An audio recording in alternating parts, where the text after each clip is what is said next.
Hello, everyone, and welcome to this very special edition of American Thought Leaders. We are doing a live Q&A with author, classicist, and military historian Victor Davis Hanson. We're going to talk about a whole range of issues, but we're going to start with this new incredible book that he has written, The End of Everything: How Wars Descend into Annihilation. Victor, so good to have you on the show.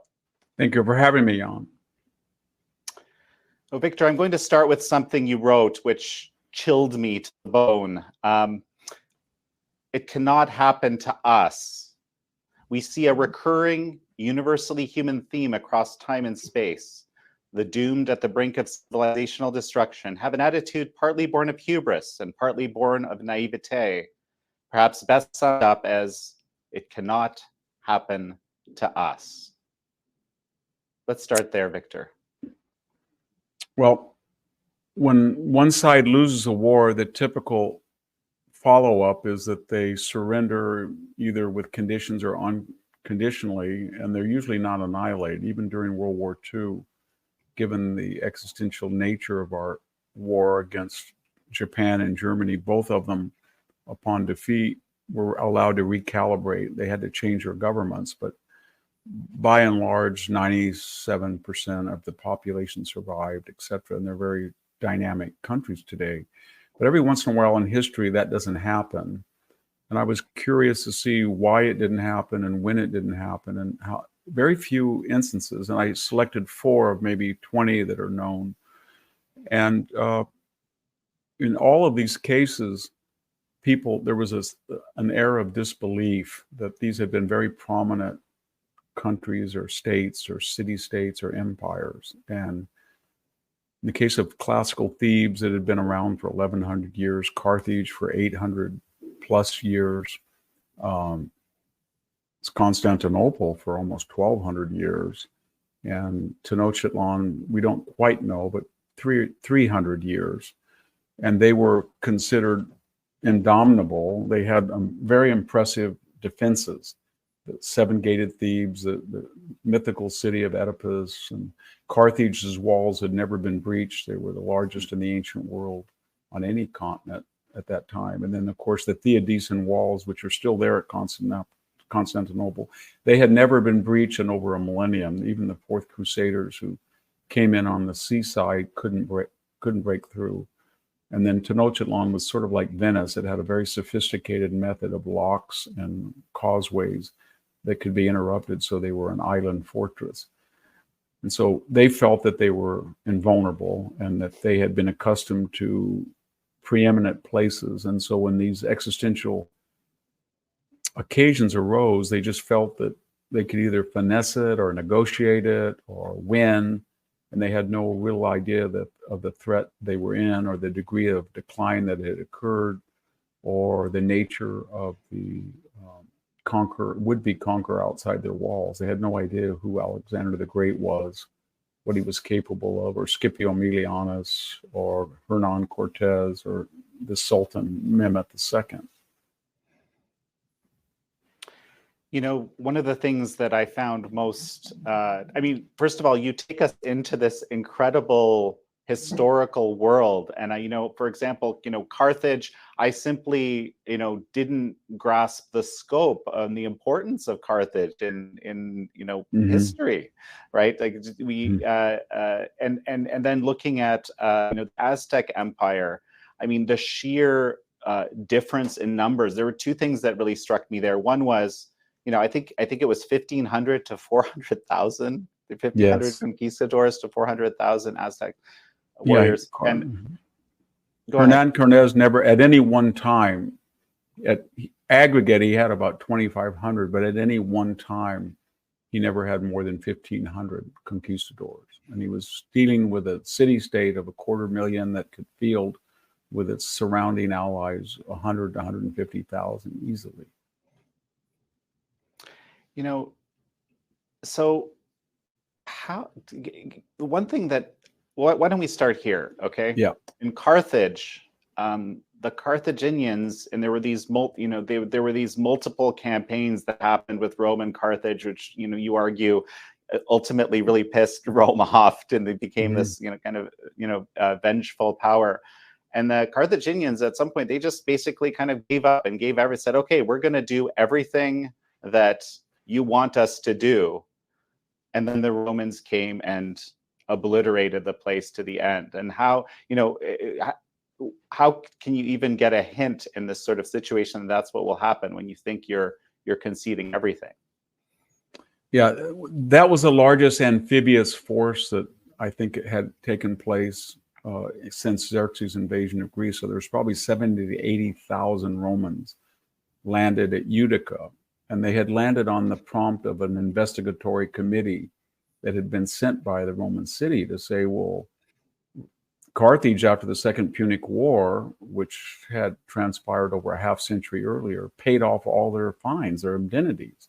How did they do that? And we're starting to see Carthage mercantile ships all over the Mediterranean. And we hear from our Numidian allies that they've got an army again. So they sent a group of inspectors, and they saw that the city had 500,000 people and it was wealthier than Rome and was bustling. And they went back to the Senate. Of course, the elder Cato, Carthage must be destroyed, Carthago delenda est, and all that.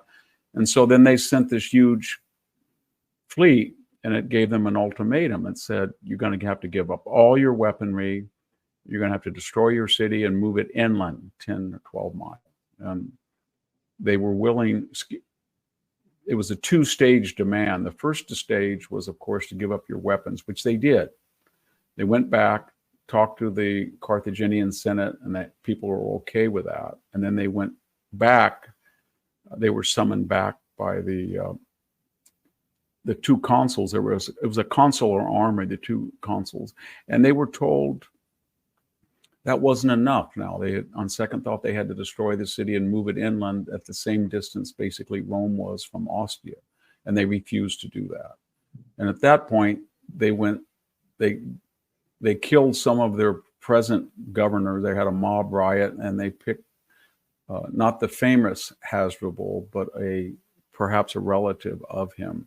And he was a firebrand. And then he reorganized the defenses, and they decided to withhold the siege. And then from 149 to 146, for 3 years, they sustained it. And they would have sustained it had they not, had the Romans not discovered this adopted grandson of the famous Scipio Africanus, Scipio Aemilianus. And he was an authentic military genius, unfortunately for the Carthaginians. And once he was made commander of the entire siege force the last year, then it was just a matter of time for the Carthaginian, because he understood how to defeat them, and he was like he was pruning a tree or a bush. He just made circuits around the city and all of the outlying villages that had been supplying Carthage with food and weapons and things. He gave them ultimata: either they would be annihilated singularly, one after another, or they could join him, and most joined the Romans. Right. This is, it comes back to this can't happen to us. The walls had never been penetrated. And the powerful thing here is, we, in our society today, we kind of, forget about the importance of history, of the lessons of history, and what they can actually teach us. And in this case, I thought of numerous possible lessons from Carthage specifically, and also the Aztec Empire. We could talk about that. But what do you think is the biggest lesson from Carthage? Well, there's two angles you have to look at it. One is the invader. So they had no idea that the Romans had global aspirations, and they wanted to control the entire Mediterranean, and they had controlled the northern half of it since the Second Punic War and most of the West. So they didn't realize that they were the only obstacle. And no matter what they did, they would be interpreted as an obstacle. That was number one. They had no idea who Scipio was. He came as a legate, a minor official. But once he was put in power, they had no idea of both his genius, his intelligence, and his agenda. And he was a man on the rise in Roman aristocracy. And he was accompanied by the historian Polybius. So he was all of these conquerors were intellectuals in some sense. And they were not Tamerlane or Genghis Khan or Attila the Hun. They were systematic, brilliant, ruthless people. But on their side, they never made a systematic assessment of how many ships do we have versus how many ships do the Romans have. How have we done defeating the Numidians, our rivals, versus vis-a-vis what the Romans do with their opponents on the other side of the Mediterranean? How does Hasdrubal, our leaders, measure up? Because he was surely not a Hannibal Barca of the Second Punic War.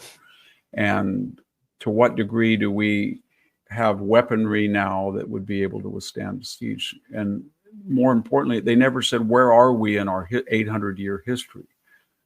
And no one came forward and said, my God, we used to control Spain. We had Hannibal outside Rome. We controlled the entire, what is now Tunisia, Libya, all the way to the Egyptian border. And the Mediterranean was our lake, and we controlled Sicily. But no one said, well, we haven't done that in 50 years, and we're never going to do it again because we don't have the wherewithal, and our opponents are stronger. So it would be wise. All of that taken together, they thought they could reason with the Romans, whereas as soon as that fleet had come, had they immediately increased their own fleet and their own armament and tried to rally allies, they might have, I don't know if they could have won, but they might have had a better chance. There was no way they were going to be able to negotiate their way out of this as the way they thought they were.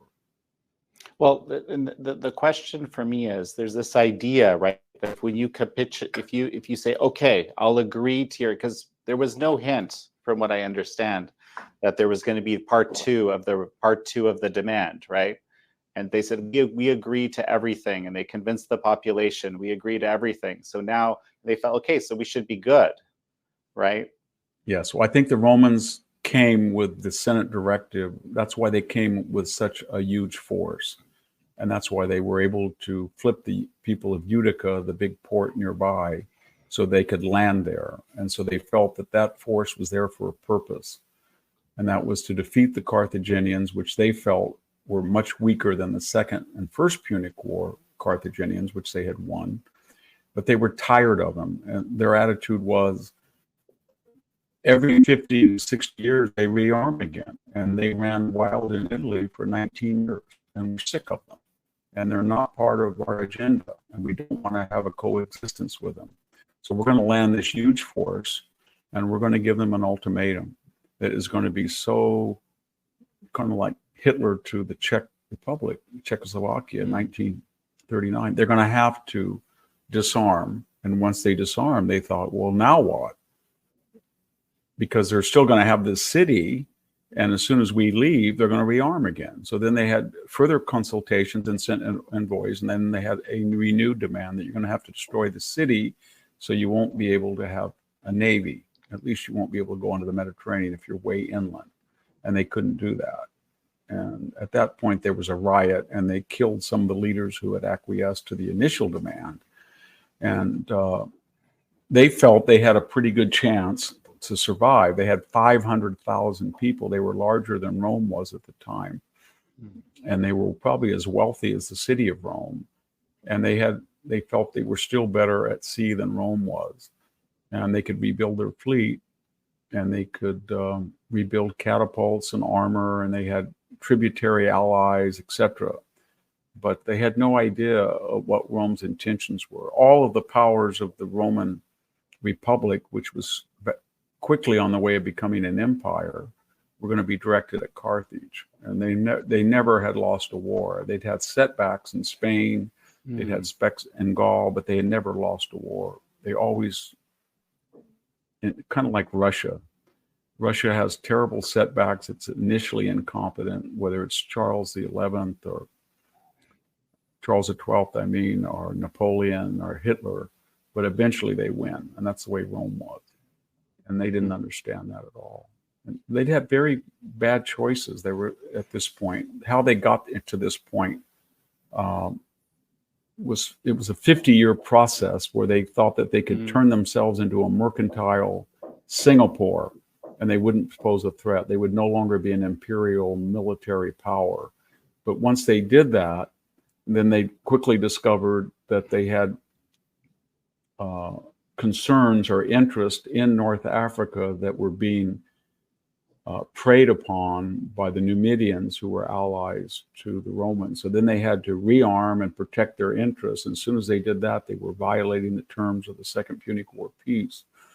So if they had just said, we're going to be Singapore and we're going to disarm, and they done that earlier, and we're going to be allied to the Roman Empire and become a tributary state, that they may have been able to do that. But they were in the position of a lot of people in 1939, Poland, the Czech Republic. There was no way that Hitler was not going to absorb them, or France.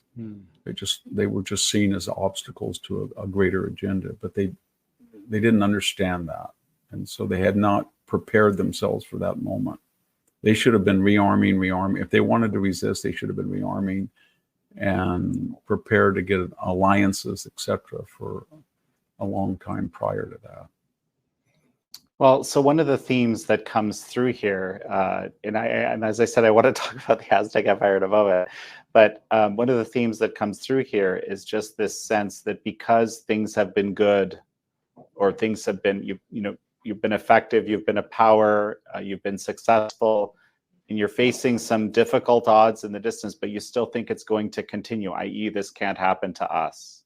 Yes, right? I think that's, if you were to look at the United States and put ourselves as a declining power and China as an ascending power, then we would think, well, we won 2 world wars, we created the post-war order, we spend the most money on defense of any country. When we want to win, we can, and therefore we should downplay China. It's not going to do anything. It couldn't hurt us. Maybe they have regional interests. If you were Carthage, you would think that way. If you were analytical, you would say to yourself, wait a minute, we're 36 trillion in debt. We're borrowing $1 trillion every 100 days. We have 45,000 people short in the military. The military is being torn apart by DEI, and we're alienating the demographic that dies at twice its numbers in Afghanistan and Iraq in the general population. We have our blue state model is collapsing, where people are fleeing it.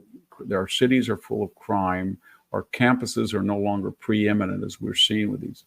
And we have to be very careful, because China has an agenda. We think Xi is a nice guy, but if you look at what he said and his new alliance with Russia and Iran and North Korea, they would like to emasculate the United States. And they're building nuclear weapons much faster and ships much faster than we are. And they have nearly 5 times the population of the United States. That would be a realistic assessment right now, but we don't hear that. We just hear, well, we're the United States, and we're the cultural capital of the world, and we're the wealthiest of anybody. But when you actually look at the fundamentals, people don't say, well, let's look at our energy sector. Are we the greatest producer of gas? We could be. Our food sector, are we supporting farm and food production? We could do that. Or is MIT and Caltech and Stanford and Harvard, Yale, are they the most empirical, disinterested, rational places in the world? Well, they could be that. And so it's self-inflicted, this decline. And so there are people in China, if you said to America, Joe Biden said, they're our friends.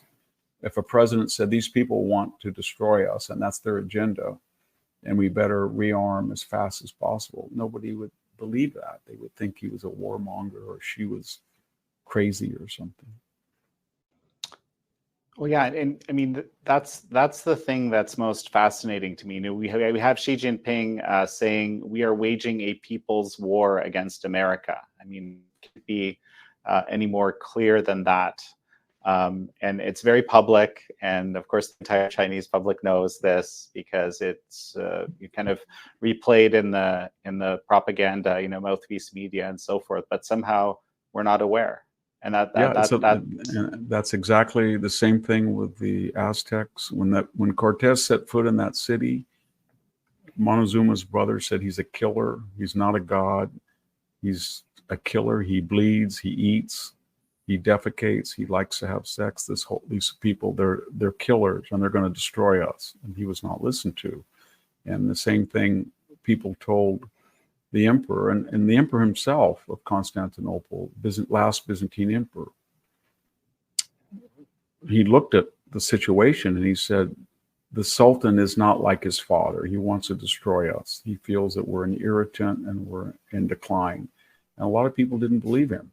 And it was very hard for you to try to marshal help from the West. But if you looked at the United States today and you said, nobody in the Cold War killed 100,000 Americans. China, by giving fentanyl and knowing it will be processed by cartels and walked across an open border, we can kill 100,000 Americans. And these are not suicidal and drug addicts. These are, in many cases, kids that go to a party and they want to take an Ativan or Valium or something, and they're disguised as fentanyl.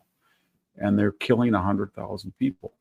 And you would think that a half century almost after Reagan talked about Star Wars, and American technology has been so successful in creating the Arrow and the Iron Dome systems in Israel and the Patriot batteries, that in this dangerous world, we would spend a portion of the defense budget with a complete dome over the United States and our territories. We have Hawaii, we have Alaska, we have islands off the coast. We could protect the continental United States from an attack, but you don't hear that.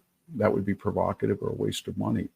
So it's the same laxity. And if you say today, as I've said to people, there's 300,000 plus Chinese students studying here. If just 1% were espionage, that's 3,000 people. And they're wholesale taking technology and bringing it back to the mainland. We know that. We had a professor at Stanford University, a neuroscientist, who was a member of the Chinese People's Liberation Army. And the Confucius, so we know all of this. We know that we have over 150,000 Middle East students. Many of them are actively promoting a Hamas Hezbollah line. They're here in the United States. We know we have no idea of the 10 million, but it's almost as like the historian Libby said, that the proposed medicine, when you think about it, would be worse than the disease. And that's when a society reaches paralysis. They just can't marshal the will. They know what they have to do, but they feel, I don't want to be called a racist. I don't want to be called a xenophobe. I don't want to be mocked by the EU. The International Criminal Court would think this. And if we made it, I don't want to be made fun of like Reagan, Star Wars. All of that comes and stops people from doing what they know has to be done. You know, Victor, one of the things that struck me again reading about, and I always struggle with pronouncing it, but Tenochtitlan, the capital of the Aztec Empire. I think about, you know, what was actually happening there when Cortez came on the ground, like the sheer scale of human sacrifice that was in play. Yes. And it's sort of, I think of it as a very nihilistic ideology, obviously, right? Because they're killing incredible amounts of, go ahead.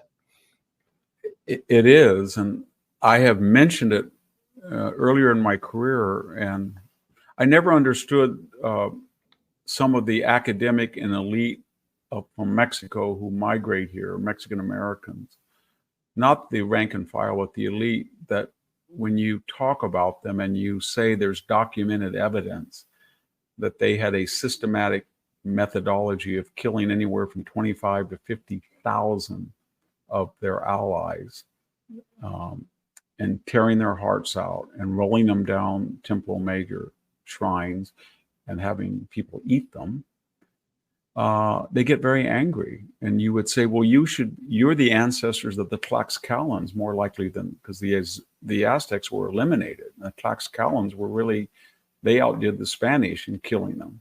But your ancestors were liberators. But they don't see that because of the monumental architecture and astronomy and stuff of the Aztecs. But they created everything in their society that promoted human sacrifice. Their whole way of fighting flower wars. It was not Western in the sense that you see the enemy, you go collide with enemy, you try to kill as many or wound as many, so then you can break up the enemy formation and annex ground and get your political objective. Their idea was you see the enemy and there's certain rules. It's called a flower war, and there are standards on each side, and you try to go through individual warriors without tactical knowledge, just individually roam around and knock people over, and then they bind their feet, and then they have attendants that drag them back, and then they have a big standard, and the warrior who gets the most of them is considered preeminent, and then those conquered people are taken during the peace and stripped naked and then treated like gods for a day or two, and then painted and marched up into the pyramid on top of the pyramid at a shrine, and then put on a stone slab and have their heart taken out, and the priest holds it up like this as it's still beating, and then they throw the carcass down, and then people carve it up and give the entrails to animals, and so that's how they envision war. So when they see these people coming that are white, and they have things that they don't know what, they don't have medals, they see this Toledo steel breastplate, and then they look at these Toledo steel swords, which were the best in Europe. Spanish gladius came from Spain. Spanish steel ore was the best in the world. So flint was very sharp, but after 3 or 4 blows, it dulled, but a Spanish steel did not. And then they saw mastiffs. They had little Chihuahua dogs, but they saw these things that were like Great Danes that were vicious. And then they saw horses. They'd never seen a horse before. They thought the man and the horse were connected as if they were centaurs. And they heard gunpowder, and they had arquebuses, and they had crossbows. They just thought they were divine. And Cortez, of course, they were interested in about 3 or 4 things: converting them to Christianity and getting all the gold they could get to ship back to Charles V's Spanish. This was the apex of the Spanish Empire. And they felt they were warriors against Islam, and they were warriors against Protestant apostates. And the way that they were going to achieve those goals for Charles V was to A, get as much gold to enrich the Spanish so they could field armies and defeat their enemies, and B, gain as many Catholic souls as possible so that the Protestant and Islamic threats would not overwhelm what they thought was Orthodox Christianity.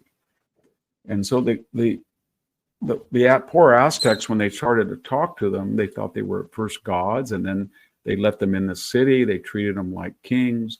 And then when they started to see that, they urinated, they had sex, they ate, they were men, and then people started to say, well, they've stayed too long, and then they surrounded them, and they took Montezuma as a hostage. And then when they tried to get out of the city on the infamous Noche Triste, 500 of them they were almost wiped out to the man, but about 600 survived. 700 or 800 may have been killed. But it was the unfortunate, I mentioned in the book, it was the unfortunate experience that these were not the Mohawks or a New England tribe that was meeting the Pilgrims or religious persecution exiles from Europe. These were the toughest people in Europe. They were mostly male. To the degree they were female, they were conquistadores as well. And Maria Estrada was just as tough as a man. And so they had been fighting Protestants. They had been fighting in North Africa against Muslims. They had just freed in 1492, just a mere 30 years earlier, they had freed themselves in the Reconquista from all Muslim control. And they had discovered the great wealth. The gold and silver was not in North America at this time. It was in Central and Latin America, South America. And they were becoming very wealthy, and they were very fierce people. And Cortez was a minor official, but like Alexander the Great or Scipio, he was an authentic military genius. Without him, I don't think they could have done it. But he was completely ruthless as well. And the Aztecs had nothing in their experience that would tell them what an existential danger they were in. They didn't know what gunpowder would do. They didn't know what horses could do. They didn't know what steel could do. They didn't know how to fight like that. They didn't think the purpose of war was to kill and slaughter people and then win a political objective.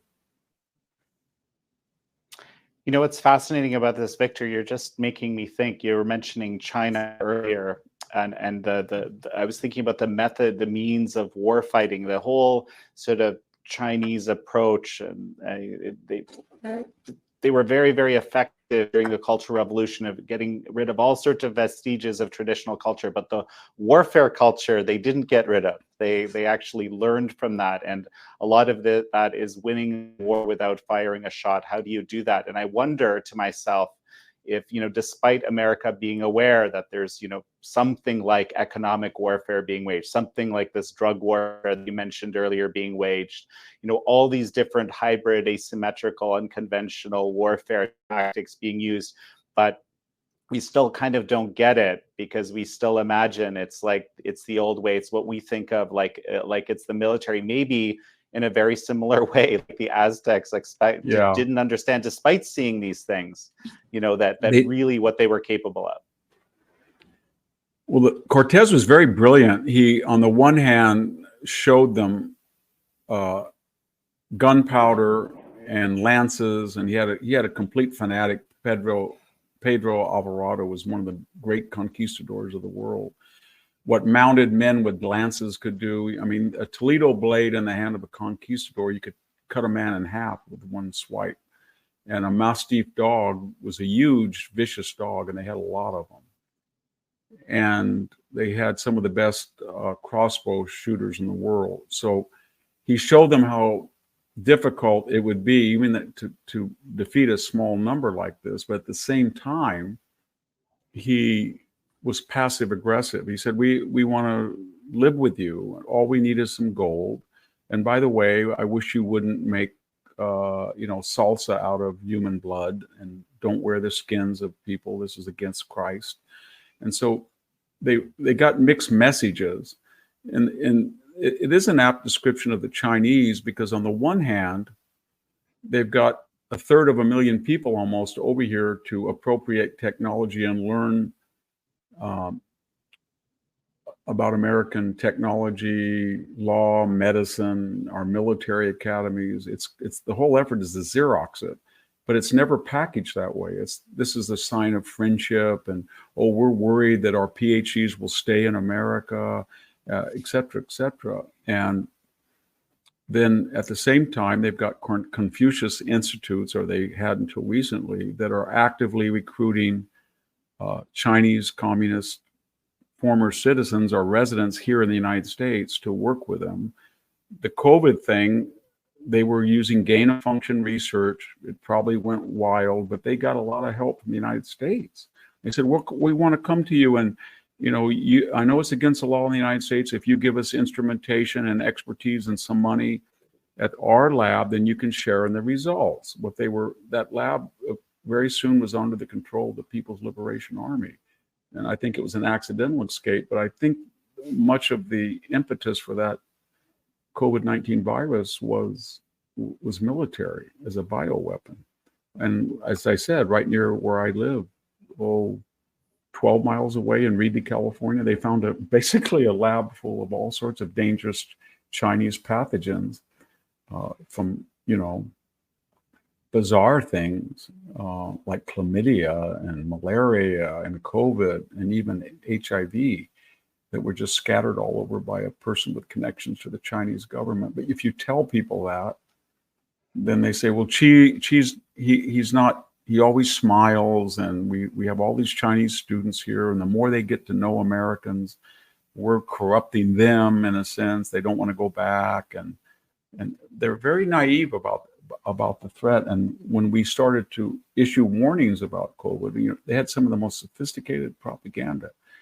They controlled the WHO and warped it, and they were telling us, you're racist. This is typical of the 19th century great racist scare and the exclusionary laws, and we're victims.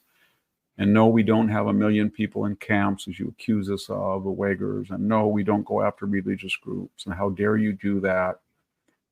Meanwhile, it's insidious. All of a sudden, there's these Spratly Islands, and all of a sudden they go to each of our allies, the Australians, the Taiwanese, the Hong people in South Korea, Japan. They say, look, United States is setting, we're rising. You're not really under their nuclear shield.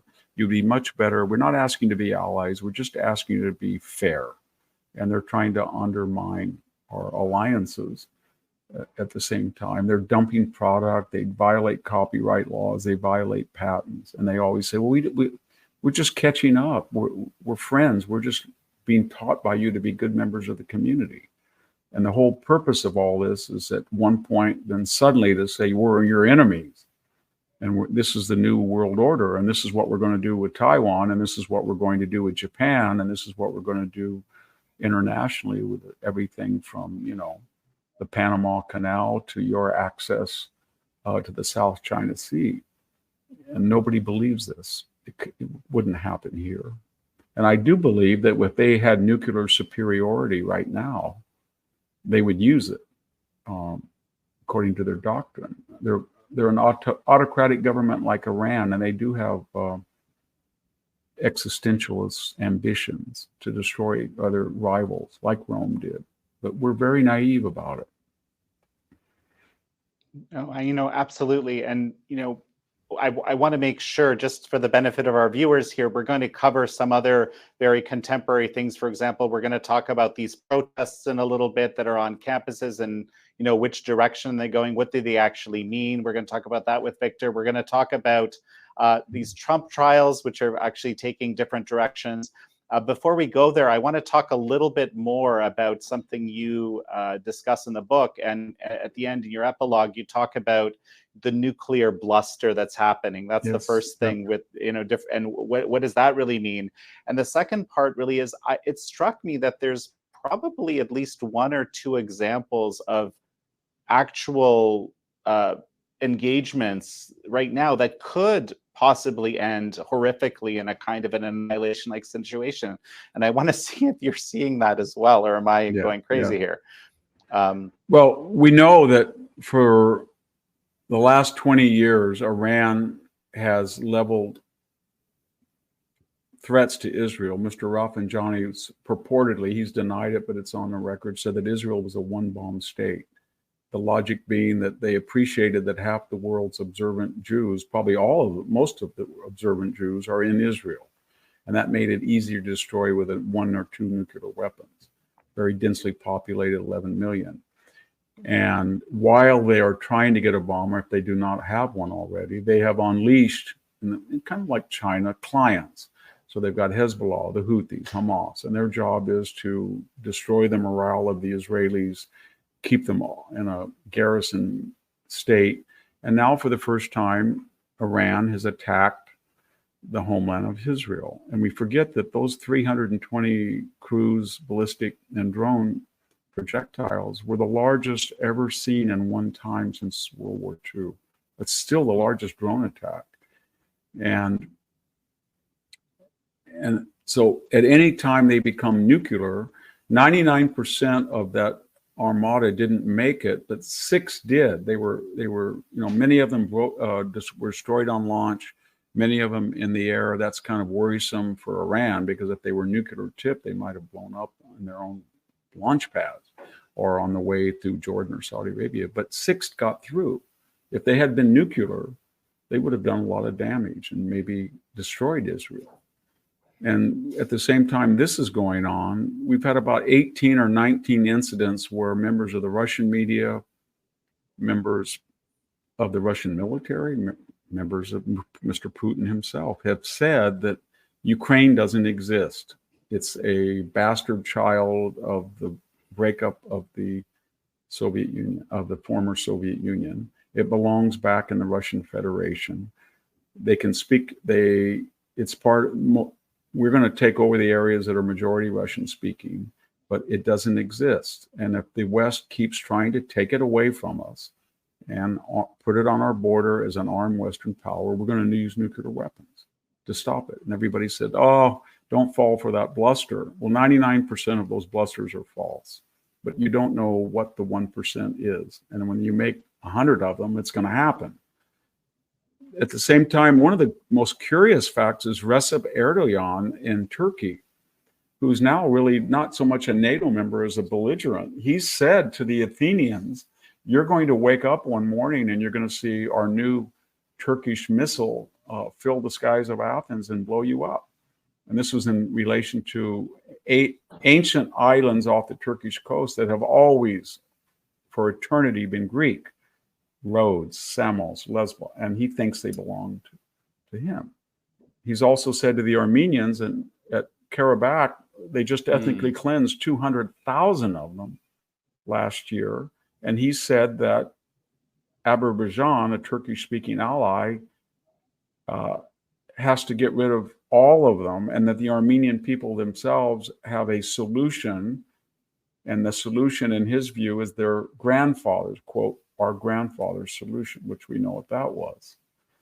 And then at the same time, we have, of course, my button, Kim Jong-un threatening to destroy Japan or South Korea, or even Portland, Seattle, because he has 10 or 15 nuclear tipped missiles. At the same time, we've had Erdogan threaten the Kurds. And then we've had the Chinese, and the Chinese have said, and I mentioned in one line in the book, 2 lines, where they've said that we had a Chinese general that said that they were capable of nuking Japan for past crimes against China. They said the South China Sea is theirs, that Taiwan was a historical mistake. It's not really an entity at all. It's just a province of China. There is no such thing as a Taiwanese dialect, a Taiwanese religion, a Taiwanese culture, and it will be reabsorbed where it belongs. And everybody sort of laughs about that. They don't. In fact, when I had that line in the book, I had done very well in China with the dying citizen, especially the Second World Wars, but I got my publisher got a letter from the Chinese publisher and called me and said, look, all you have to do is take out one sentence and the Chinese translation will go through. But if you don't, they're going to cancel it. Now, we're not going to tell you what to do, but we should be aware that you're going to lose that market. And so, I didn't do it, of course, so they canceled the translation. It's never going to appear in China. But the point I'm making is they wouldn't be that sensitive to that if they didn't think that they were continually threatening Taiwan, and people are starting to notice and getting angry that they were doing that. So there are areas, I think one of the scariest things was Mr. Erdogan said during the failed coup of 6 years ago in Turkey. He said he cut off all the power to Incirlik Air Force Base near that big American base. And we have about 50 huge, dirty bombs, kind of ossified 1960s, 1 megaton, 200 kiloton, big bombs. And he cut off access to them. And then he said that they should not be taken out because they had been in Turkey so long that he felt the Turkish government had proprietary rights to them. Mm-hmm. This is at the time when he's very close to Iran and Russia. So, and Russia, we know, is arming uh, Iran with very sophisticated missile defenses, i.e., to give it a first strike capability if it wants to go after Israel. So there's a lot of things in the world going on right now, and there's a lot of naivete in Europe and the United States. So Europe and the United States are not armed sufficiently. They're not united. Their economies are servicing enormous debts. The defense budget's larger. As the interest on the national debt is larger now than our defense budget. And the money that we do spend is not spent well. It's on very exotic platforms rather than lots of stuff, as we've talked about earlier. So, yeah, I'm worried. I'm really worried that we don't.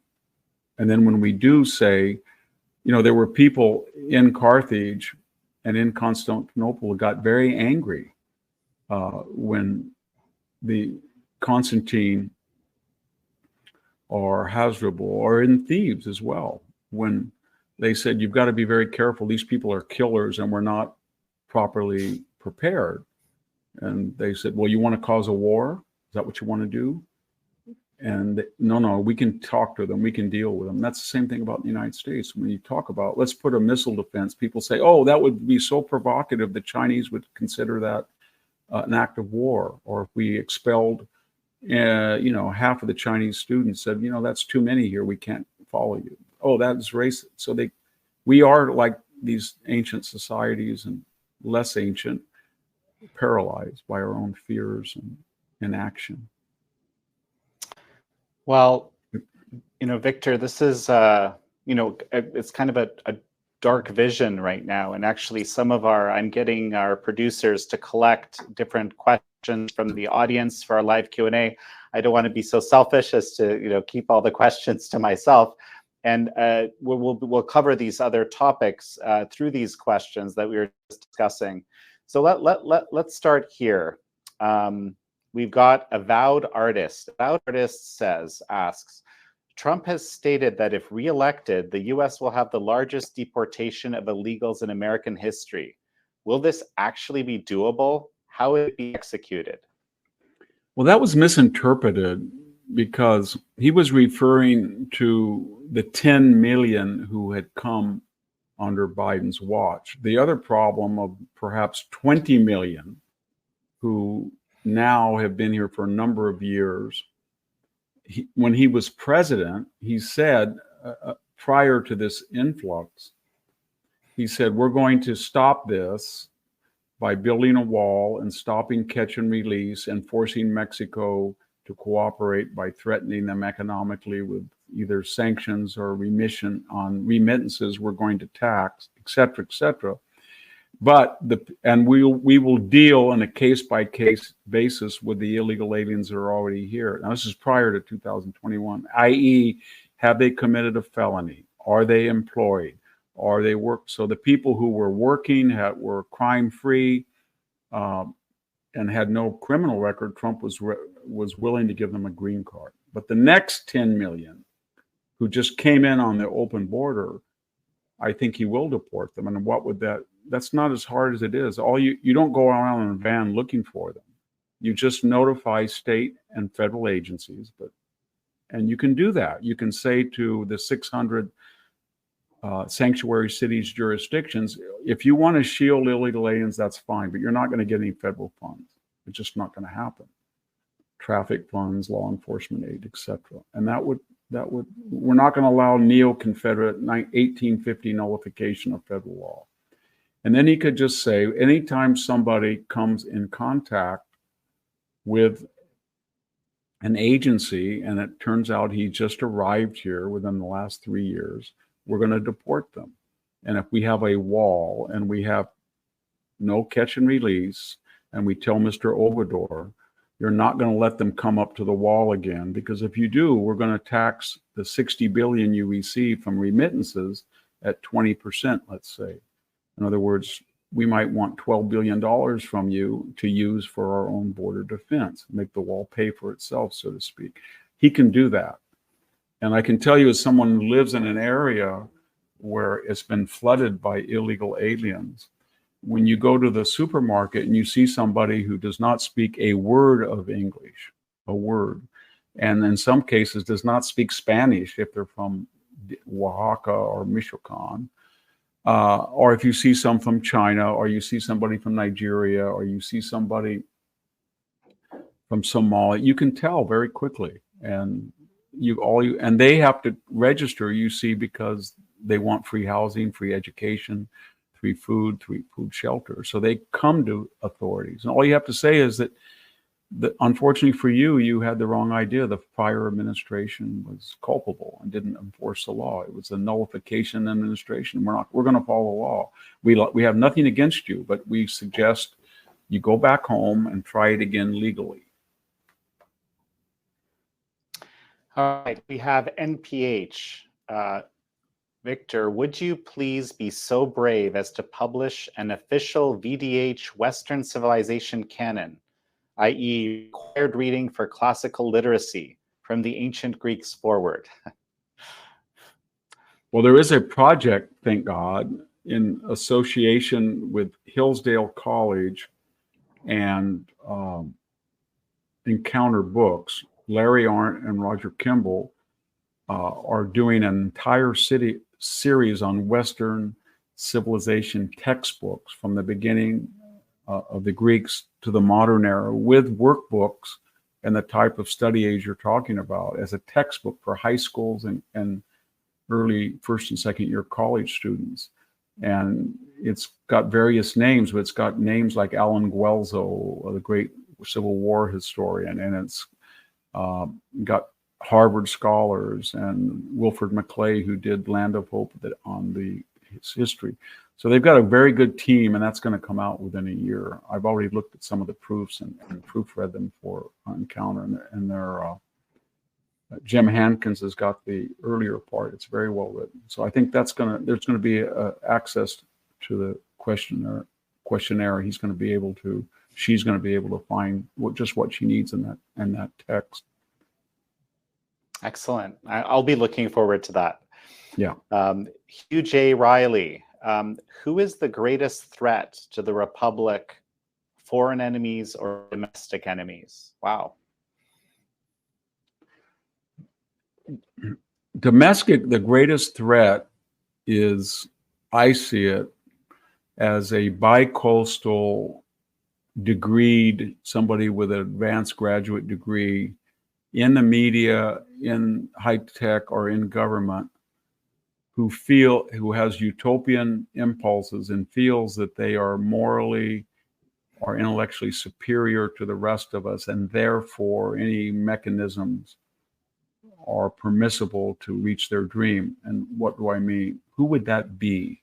It would be an Anthony Fauci, who believes that he does not have to follow the law that says gain of function research is forbidden. And his infinite wisdom, he should be the arbiter of what is permissible. And he did, through EcoHealth, collaborate with the Chinese. And then we had people like James Comey or Andrew McCabe. Andrew McCabe lied 4 times under oath. James Baker, his legal assistant, worked with Twitter to suppress information. James Clapper, John Brennan lied under oath because they felt they were immune, and they turned out to be immune. And now we see people in jurisprudence on the left who say, Trump is such an existential threat, we have decided that we are allowed to try to get him off the ballot. And if you can't get him off the ballot in particular states, then we're going to use local and state and federal prosecutors to tie him up. And even if these charges have never had a parallel, we've never done this to a presidential candidate. We've never done it to any other candidate as far as overvaluing real estate assets, supposedly, or bootstrapping a federal campaign supposed violation onto a state law. It's going to be necessary because we can exhaust him financially, physically, psychologically. We can get him off the campaign trail, and we can use the courts to destroy him.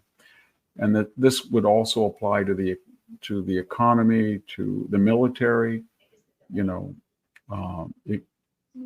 This will apply. We've had some very prominent generals who said, yes, I know it's against Article 88 of the military code of justice that says you shall not disparage a commander-in-chief if you're retired or active. But you know what? This man is such an existential threat that I have a right to do this. And I'm going to call him Hitler and Mussolini and Auschwitz type of person. And that's who is very dangerous. They're kind of messianic, and they use these institutions in a way that they were never intended. FBI, CIA, DOJ, and it's, it's sort of, well, yes, Joe Biden did take files out like Donald Trump did. And yes, he took them longer, 30 years. And yes, he had no presidential authority to declassify them like Trump. And yes, he put them in even a more insecure place in a rickety garage. And yes, he discussed them openly with his ghostwriter who had no classification clearance. And yes, the ghostwriter destroyed that evidence that was under subpoena. He did not want to give the special prosecutor.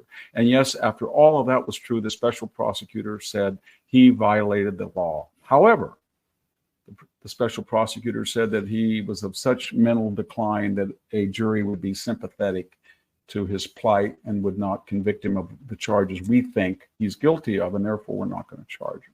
That type of thinking is very dangerous because it erodes respect for the law. And all of our institutions are under assault by messianic people who believe they have better education, they have better zip codes, they're wealthier, they're cooler, they're more virtuous, and therefore they should deserve exemptions from the law.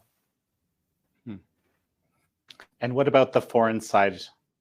Oh, there's two existential threats to the United States. And one is radical Islam. We saw that at 9/11.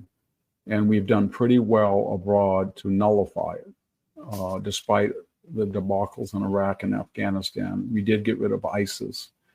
But we have a problem at home. We have too many people from the Middle East who have hijacked our universities, and some of our university administrators and students, and some people like a Robert Malley in the government whose interests are not our own. And the result of that is Iran does not fear us. Iran feels that it has sympathetic administrations with Obama and Biden as sort of a necessary foil against illiberal Sunni Gulf monarchies or Israel, and that Iran is going to be alive. That type of thinking is very dangerous. And the other existential threat is China. These are existential threats because they're very sophisticated in how they understand the United States mind, and they're insidious. So the Chinese feel that the more students they have here, the more they contract out with Hollywood to try to censor movies, censor authors, the more they have sports, they have NBA franchises, the more they get to know us, the more that they have an open border and can send fentanyl. They feel that they don't have to go to war with us, that they're killing 100,000 Americans a year. They're scaring us with bioweapons. They have a propaganda so that they can control the content of movies.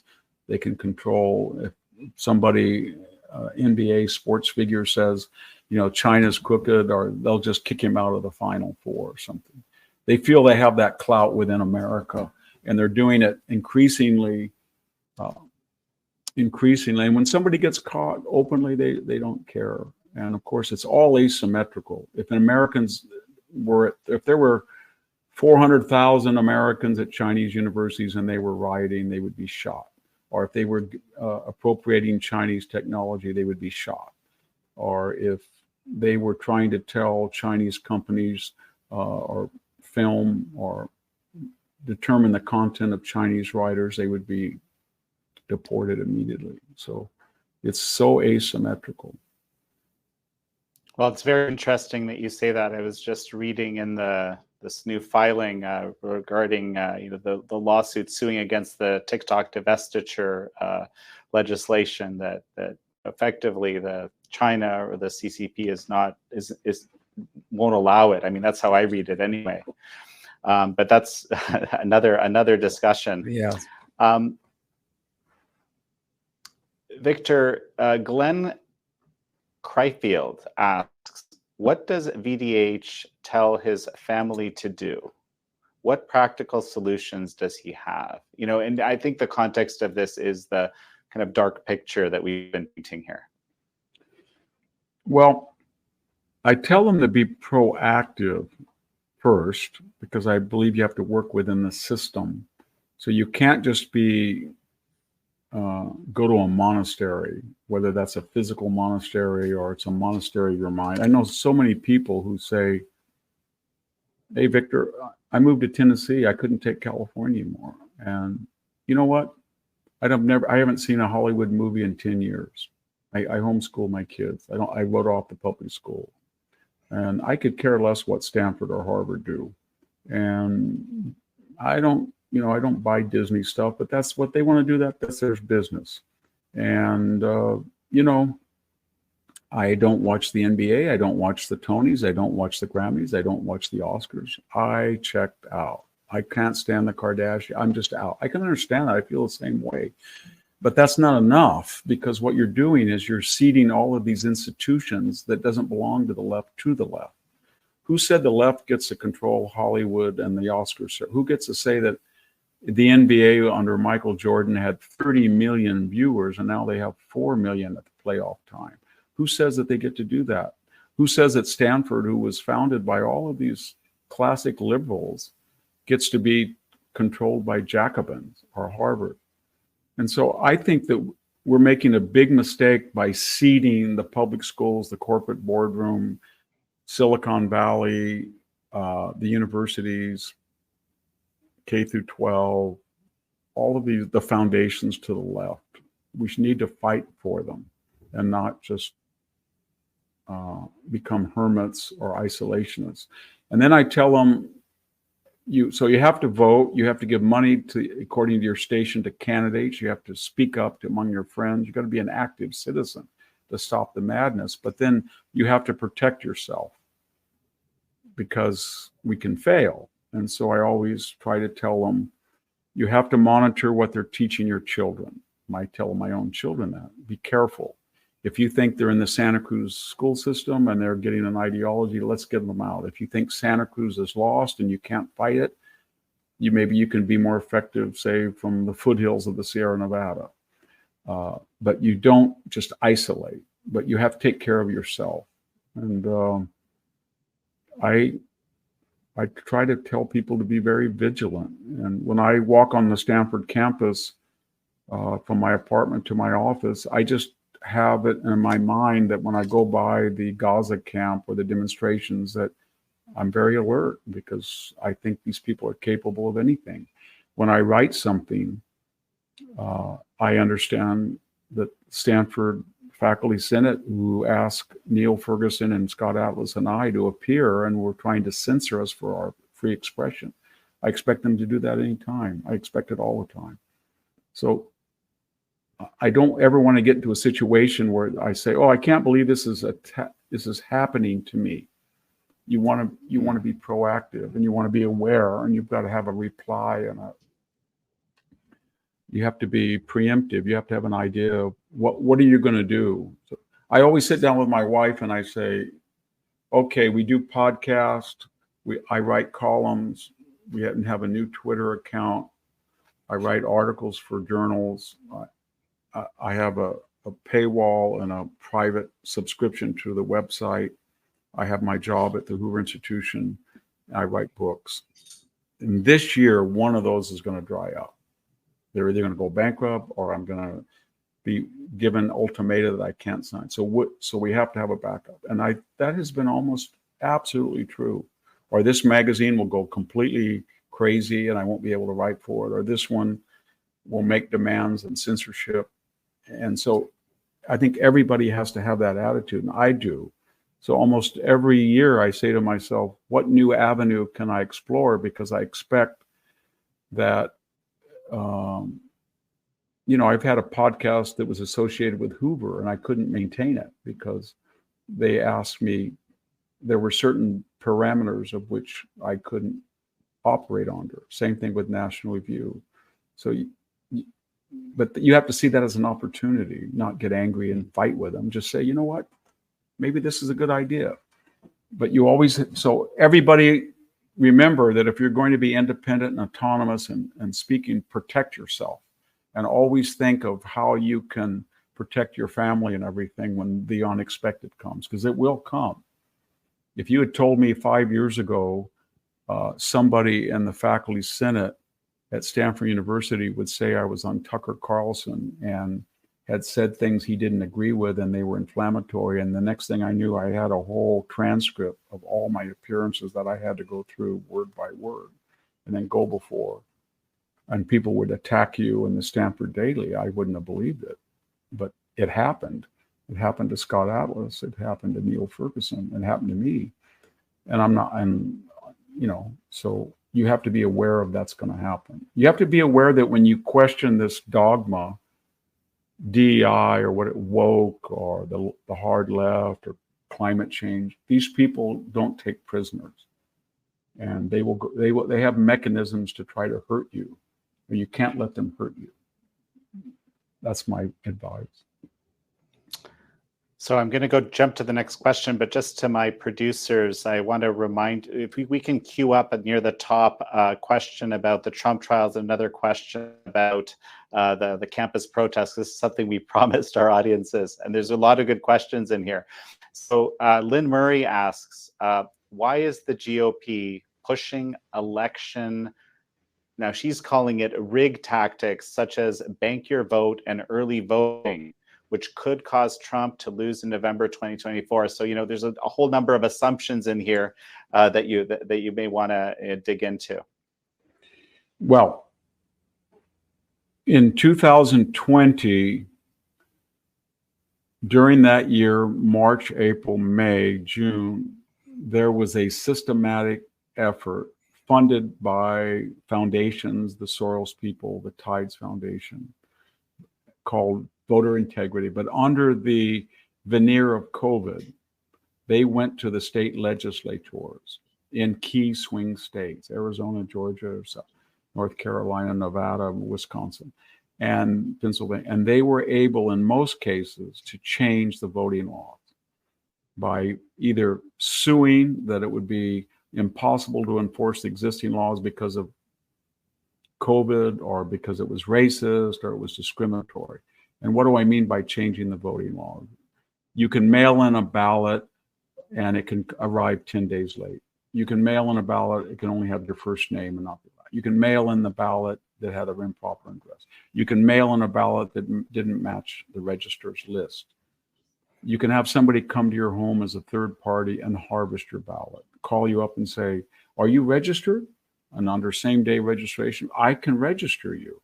Or you were given a registration form when you went to the DMV, it's there somewhere, but they will come to your house, wait there, you get registered. The same day, they will come back the next day with a ballot and say, vote. And the purpose was that they did not want, they being the left, 70% traditionally to show up on election day, and many states have to show an ID like they do for a check. We don't want that.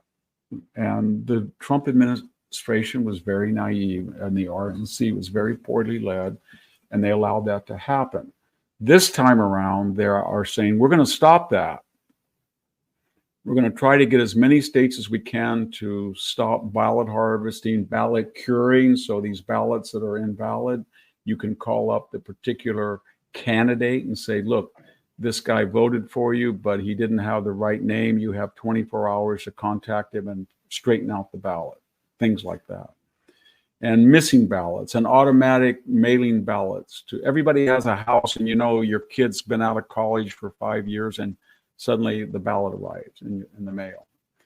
So this time they said, we're going to try to stop this at the state legislature, and we're going to make it impossible to do this, and we're going to try to revoke this, but we're not going to be successful in all these places.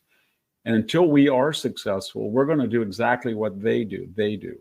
We're going to instruct people that have not registered. We're going to see if they're going to be registered. We're going to send people out to their homes, and we're not going to leave it at there. We're going to take that registration, and we're going to come right back and get a mail-in ballot. And we're going to sit there and say, you know what? Hand us the mail-in ballot. You're conservative. To the extent we can do that legally. And then they're going to tell people, if you don't want to vote mail in, vote now, early ballot. Vote 60 days, 30 days ahead, because who knows what you'll be doing on election day. And we're going to hammer them. More importantly, we got 30 days, 60 days to call them up every single day like the left does. Did you vote? Did you vote? Did you vote? Rather than the last week. So what they're doing is they're emulating the dastardly tactics of the left on the premise, whether you agree with it or not, that until we can make the elections the way they should be run, we're not going to cede the government again to the left. We've got John Moran here. Related to protests, could there ever be a revolution in the US? Do you think the military would stop it or go against the woke generals in the Pentagon? Again, some assumptions in here that you may want to dig into. I don't think, because, you know, we have red and blue states, and I've warned against that. We're self-selecting, but within blue states, there's red people, and within red states, there's blue people, and we have families. I would say that I have two siblings, and then I have two first cousins that we more or less adopted. And I would say all four of them disagree violently with what I feel. Not violently, but in a very marked way. I don't think I have any animus to them. And I try to be as friendly as I can, even though it tends to be that the left is more animated than the right. The right is more reclusive. And you know what? I got worried about my church, my community, my family. I'm not going to get in politics. But the left is 24/7, lidless eyes, so to speak. So I don't think so, but I do think that one side, the left, is now, it feels that they are in a war. And by that I mean, if you are guilty of illegal parading on January 6th, you got nowhere inside the Capitol, you were just on the periphery, they're going to get a voice recognition, or if you said something, or a facial recognition, AI, and they're going to put you in jail for illegal parading for a year or two. And they're not going to do that for people in Minnesota or Portland who torched a police precinct or tried to burn down a federal courthouse. They're not going to do that to them. They're going to let those 14,000 go. Or they're going to try to put Donald Trump in jail, but they're not going to try to put Joe Biden for the same crime in jail. Or they're going to say that Donald Trump 30 years ago manhandled Eugene Carroll, a date she can't remember, but about the same time Joe Biden manhandled supposedly Tara Reade. They're not going to pursue that. So there's a war going on, and it's waged by the left asymmetrically, and they believe that because their agendas are not popular, they can get them enacted by using the bureaucracies and institutions, both in government and out. So we are kind of in a cultural war, but it's mostly being fought by the left. I don't think and I think that's a fair statement. I don't see maybe you can disagree, but I don't see a Republican Secretary of State in Wyoming say, you know, Joe Biden raised money here. There was a bank here that's connected to a bank where he got money, so I'm taking him off the ballot in Wyoming. Or I don't see a local prosecutor in Utah saying, there was one of the companies that Jim and Fred or Biden did overvalued their assets, and there was an affiliate in Utah, and I'm going to indict them. Or I don't see states like Arizona or Georgia saying we're going to get the Biden name off all the ballots. I just don't. I didn't see the Republicans, as soon as Joe Biden lost the majority in the House in his first term, I didn't see them impeach him the way they did Trump almost immediately.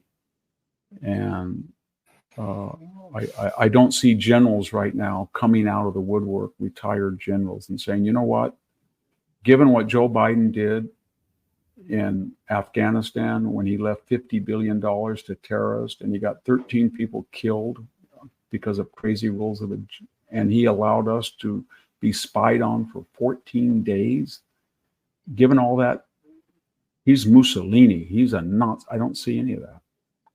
that came from generals who were on the left that did that, that violated the Uniform Code. So they are waging a war, it seems to me, but we're not. And I don't think we should use those tactics that they're doing.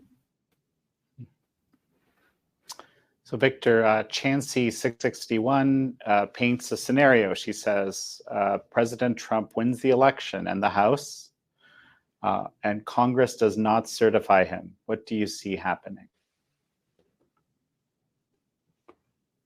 Well, the left, that's entirely possible, because when the left was making all of these charges that the January 6 people were trying to disrupt what the electors had already decided, they forgot to mention that in 2004, Barbara Boxer and 30-some House members were trying to stop the certification of Ohio on the bogus claim that the computers were inexact, and therefore John Kerry would have won Ohio, and with it, the 2004 election. And then, of course, in 2016, before the electors voted in December, but after the popular votes, and when it was clear that Donald Trump won the Electoral College, night after night, we saw the DNC and these foundations fund these, I guess you'd call them grade B actors. And they went on and said, electors, please, please, it's for the country, to save America. Do not vote according to your popular vote in your state. Reflect the national popular vote. Do not vote for Donald Trump. That was an insurrectionary act. It was unconstitutional.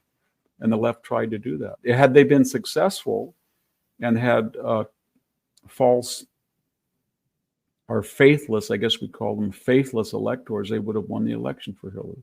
And then once he was elected, Hillary Clinton, Jimmy Carter, Hiram Jeffries, the list is long, all said that Donald Trump was an illegitimate president. So they have been engaged in election denialism. But if that were to happen, I don't know where we'd be. It has happened before where there were disputed elections that the House of Representatives decided. And it would depend on who had the majority in the House. And I say that with the fear that the Republicans are cannibalizing their once 7-seat margin is down to 1 margin, and they're trying to go after the Speaker and commit collective suicide. So I don't know if we have a majority in the House, if you're speaking from the Republican side. But that would ultimately be the adjudicator, unless they had so many faithless electors they could flip. By the way, as a footnote, the left is trying to pass, as you know, Jan, the National Voter Compact, where they're getting state legislatures in blue states to say that their electors will not reflect their constitutional duties and vote according to their state tallies, but will only vote according to who wins the popular vote. And they've got, I think, about 8 votes short. All they need is enough votes to get 270, and they will have destroyed the Electoral College. I think it'll be declared unconstitutional, but that's a more likely scenario to see in November.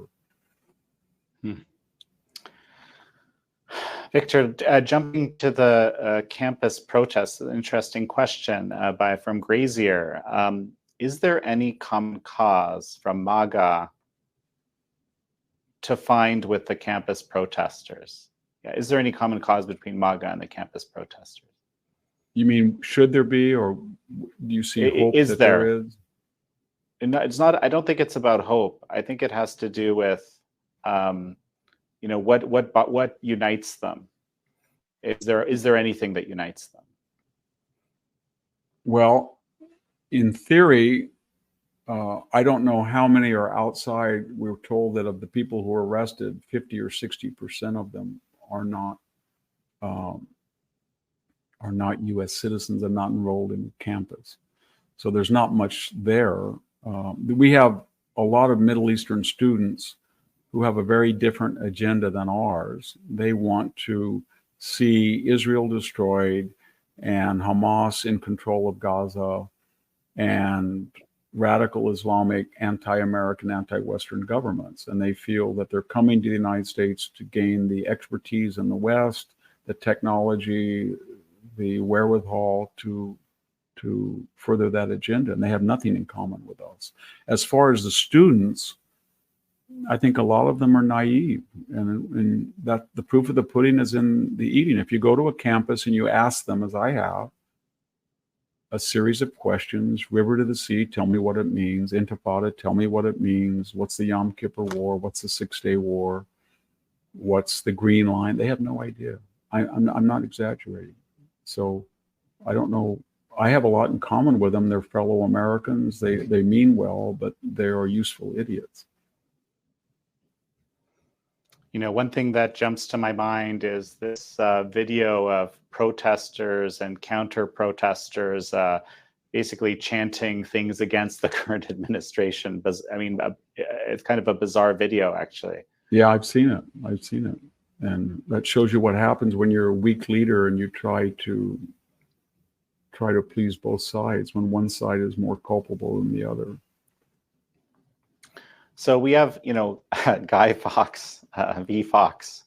So question is, who is behind the riots and who's funding them on campuses? That's a good question. And I think preliminary investigations show us that most of the money is coming from foundational grants to particular activist groups: Justice for Palestine, Justice for the Palestinians, Save Gaza. And these are all groups of 401(c)(3)s. They're nonprofits, supposedly politically disinterested.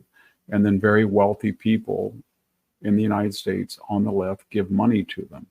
And then they give money to these groups. And you can see that when they have tents, the tents seem to be all the same. When they have umbrellas, they seem to be all the same. The scarves look all the same. It's like somebody is going to REI or Target or Amazon and just buying all of the stuff. I saw a video the other day where everybody had a white little plastic helmet. They looked like soldiers. They were all uniform. So it's coming from various groups and then the universities, of course, the Middle Eastern departments are all recipients of billions of dollars in money from the Gulf, maybe $10 billion in aggregate. It's generally assumed that $7 million buys you an endowed professor. That is, the interest on $7 million will pay salary and benefits. And that's what universities ask if they're going to endow it. But so you're talking about, 13 professors for every $100 million. And if you get $1 billion, you're talking about 130 professors for $1 billion. You give 10 billion, and you've got over 1,300 Middle East professors who have loyalties and allegiance and debts to their founding Gulf sponsor. And that's pretty much where we are. We've just got a few minutes left here. I've got Buskman, and the context here is if your intention is to vote for Trump, should Americans vote for Trump if he is incarcerated on voting day? Well, it depends what the evidence is. If you think that Donald Trump has committed a felony, and so let's, very quickly, he's been convicted in Letitia James's court and fined. And she, for the first time in the history of New York, said it was a crime to overvalue your real estate to get a loan in which you paid it back on time to the profit of the lender with interest. And the lender, the banks, especially the Deutsche Bank, said they wanted to do it again. There was no crime and there was no criminal.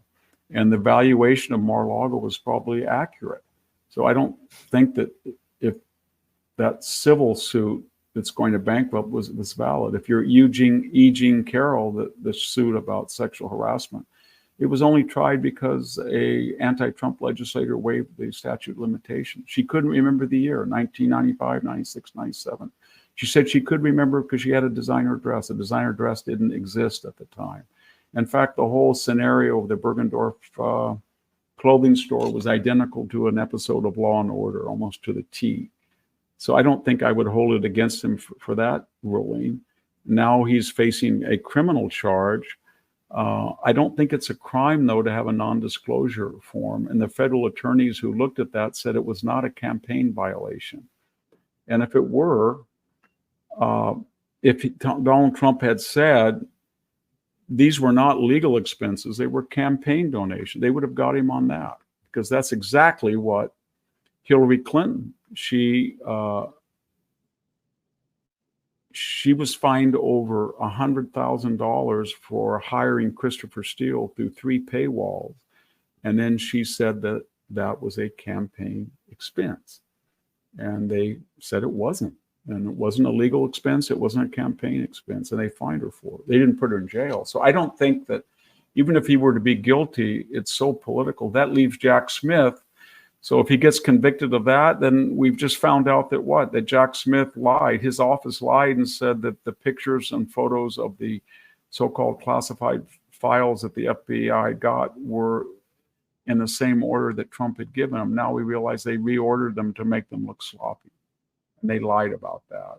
And they lied to such a degree that the judge put the trial off indefinitely. And then there's a question of symmetry under the law that Joe Biden has been basically found to be guilty of removing files, but given exemption because he's non compos mentis. So if Donald Trump tomorrow has a stroke and says, I don't know where I am, would that mean he would be, according to that logic, exempt? And they would drop, I don't know. But so now we're down to Fani Willis. Well, Fani Willis and Nathan Wade, we learned this morning that there's going to be an appeal to remove her from that case. And if that case is taken out of Fulton County, no other prosecutor would dare retry that case. She's lied under oath about her expenses and the cash. Nathan Wade has lied when he said that he had no sexual relationship with her. So I don't see any merit with any of these cases. So I expect him maybe to be in jail, but it's not going to affect my vote. I can't tell you what to do. But had he committed a real crime, yes, I wouldn't vote for him if he was a felon, but not under the perversion of the law as we know it. So Victor, I think we're about to finish here. And I think maybe instead of taking any more questions, I'm going to, as I like to, just see if you have any final thoughts as we finish this amazing live Q&A. I've learned a ton here, frankly. I would just advise everybody that this is a great experiment that we're in right now. We are doing things we have never done before in this country. We have never impeached a president twice. That was the founders were very adamant that that should not happen when you lose the House your first term. We've never done that in a presidential first term since Andrew Johnson. He was only a one-term president like Trump. But we've done it twice. We have never tried a private citizen in the Senate for impeachment after he left office. Never done that, a president. We have never had people try to remove a president from the ballot in their state who was the leading contender, according to polls, in the next election. We've never done that before. We have never had statutes of limitations removed with bill of attainders just for Trump, as we did in the E. Jean Carroll case. We've never had it done in the Bragg case. No one has ever been tried in New York for overvaluing assets to get a successful loan when there was no crime. Nobody's ever done that. Nobody's ever had a federal offense on campaign supposed violation taken over by a state prosecutor. Nobody has ever been prosecuted for a phone call. I don't think people realize, but under every election, when there's a close race, candidates for a century have called the register and said, I know there's votes there, find them. I know my votes are there. And usually they ignore them, or if they have really, and that's what Donald Trump did. And so this is all new where we are, and we'll see what happens. But I do think that we should be very careful that what we're doing, because we are destroying the confidence in the legal system. I think there's a lot of business people in New York who say, you know what, I'm leaving because I get on the wrong side of Eric Adams or Letitia James, and they're going to say that I overvalued my real estate to get that loan. And there's a lot of people saying, you know what, well, I'm leaving New York because somebody's going to come out on my past 30 years ago with a bunch of crazy stories that don't make sense, but I'm a prominent person on the right, and they're going to get $73 million. Or a company is going to say, Letitia James doesn't like you, you may have to pay $450 million. Or a lot of candidates are going to say, you know what, I'm not going to get near Atlanta because that's a dangerous place to be. So we're really destroying the integrity. And I think all of us who are maybe on the conservative side, it's very sad. My mother was the second appellate court judge in the state of California as a female. She went to Stanford University Law School in 1949, and she was the second superior court judge of our county. And she raised us all with, you did not ever criticize a judge, you did not criticize a district attorney, and you had the utmost integrity for judges. And, you know, she would not politic. She would not give money to a political side. She lectured us every day. You do not get in trouble at school. You do not drink beer with an open container. You don't do any of this. But so I grew up with a lot of respect for the judiciary. I don't have it anymore after watching this. I grew up with my father, was a decorated veteran, 40 missions over Tokyo, got shot down or had to ditch twice at Iwo Jima. I'm named after Victor Hanson. My family was killed on Okinawa. But I have starting to lose, when I see what we did in the Pentagon, where we drummed out 8,500 people that didn't get vaxxed, the majority of them had COVID. And I see that we have, Mark Milley and Lloyd Austin said they were going to hunt down white supremacists and white privileged people in the military. And then they quietly, 2 years later, said, well, I didn't find any, 45,000 recruits short. And then I look at what all the generals have said, Mussolini, Hitler, liar about the commander in chief. I started to lose respect for the military. And I don't want to be that way. So I'm looking for ways I can restore my confidence in the American judicial system, the American DOJ, the American CIA, the American FBI, the American Pentagon. I want to regain that, but I don't have it now. So that's my problem. So we're in new territory. And never has this happened before, where our agencies and our institutions have been so warped for short-term political gain.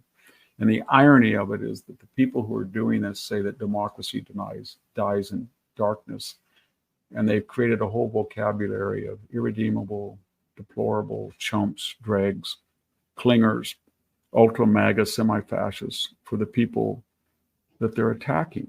And it's very projectionist. You people are trying to destroy a democracy and as we destroy it. And that's where we are. So everybody's got to get active, nonviolent, but register to vote, help people get to the polls, donate to candidates, speak up, write to your local paper or online journal, do whatever you can to be engaged, volunteer to observe the election, anything.